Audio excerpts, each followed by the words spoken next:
गजेन्द्र मोक्ष कथा। गजेन्द्र मोक्ष श्रीमद् भागवत पुराण रे वर्णित अछि। यह श्रीमद् भागवतर अष्टम स्कंद द्वितीय रु चतुर्थ अध्याय मध्य विस्तार रे अछि। क्षीरसागर रे 10,000 योजन उच्च त्रिकुट नामक गोटे पर्वत थिला। सेही पर्वतर घोर जंगल रे अनेक माई हाथी मानक सहित गोटे गजेन्द्र बास करुथिला। से समस्त हाथी मानकर सरदार थिला। दिने सेही पर्वत रे निज हस्तिनी मानक सहित बड़ बड़ लता बुदा एवं गछ मानक पाद तले दड़ी देई बुलुथिला। ता पछे पछे छुआ हाथी ओ हस्तिनी माने बुलुथांती। बहुत तीव्र प्रचंड ताप हेबारु सेमानंकु शोष हेला। गजेन्द्र निज साथी मानंकु नहीं पाखरे थिबा एक सरोवर रे पहुंचिला। निज निजर शोष मेंटाई सेठी सेमाने स्नान कले तथा जल क्रीड़ा कले।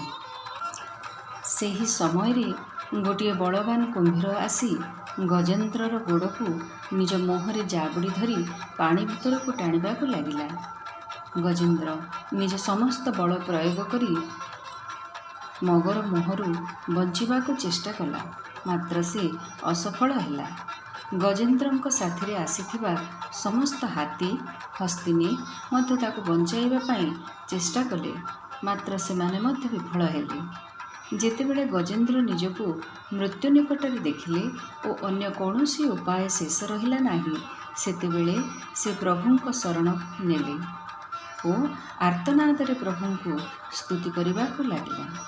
गजेन्द्रर आर्तनाद सुनी भक्तवत्सल भगवान श्रीहरि स्वयं आसी गजेन्द्र को बंचाइले और तार प्राण रक्षा कले। जेतेबेले सुकदेव राजा परीक्षितंकु एही कथा सुनाइले, राजा परीक्षित सुकदेवंकु पचारिले जे हे सुकदेव महाराज, एही गजेन्द्र किए थिले जार डाक सुनी श्रीहरि भोजन त्याग करी आसीगले?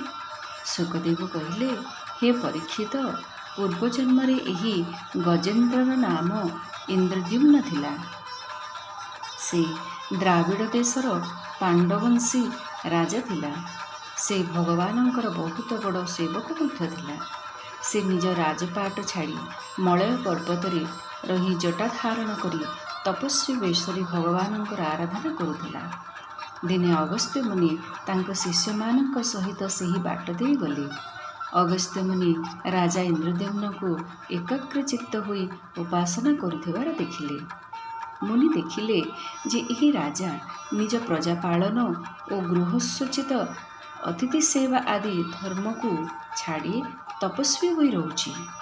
तेणु सेही राजा इंद्रद्युम्न उपरे क्रोधित होई गले एवं क्रोधरे राजा को शाप देले जे हे राजा, तुमे गुरुजन मानंकुठु शिक्षा ग्रहण न करी अभिमान वश परोपकार निवृत्त होई निज मन इच्छा कार्य करुछ, अर्थात हाथी बळी जड़ बुद्धि होई जाइछ।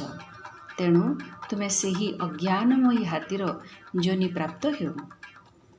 राजा एही शाप को निजर प्रारब्ध बुझी स्वीकार कले। एहा परे द्वितीय जन्म रे ताकू आत्मार विस्मृति होउथबा हाथीर जोनि प्राप्त हेला।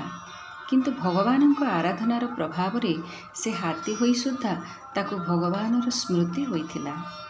भगवान श्रीहरि एही प्रकार रे गजेन्द्रर उद्धार करी ताकू गोलकरे स्थान देले। गजेन्द्र को जो ग्राह धरिथिला से पूर्वजन्म रे हुहु नामक जणे श्रेष्ठ गंधर्व थिला। दिने देवल ऋषि जलाशय रे स्नान करुथिले। सेही जलाशय भीतर को एही हुहु गंधर्व जाई ऋषिंकर गोड़को धरी पकाइला ओ मगर मगर कही चित्कार करिबाकू लागिला। ऋषि देवल क्रोधित होई हुहु को शाप देले एवं कहिले, हे हुहु गंधर्व, तते तिळेमात्र लज्जा हेउनी।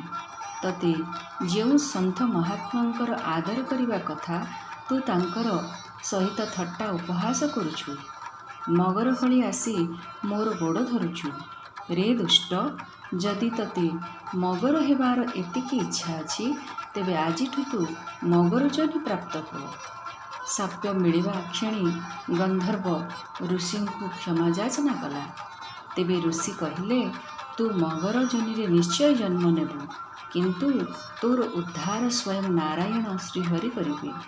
तेणुकरी एही ग्राहरूपी गंधर्वर उद्धार भगवान श्रीहरि कले।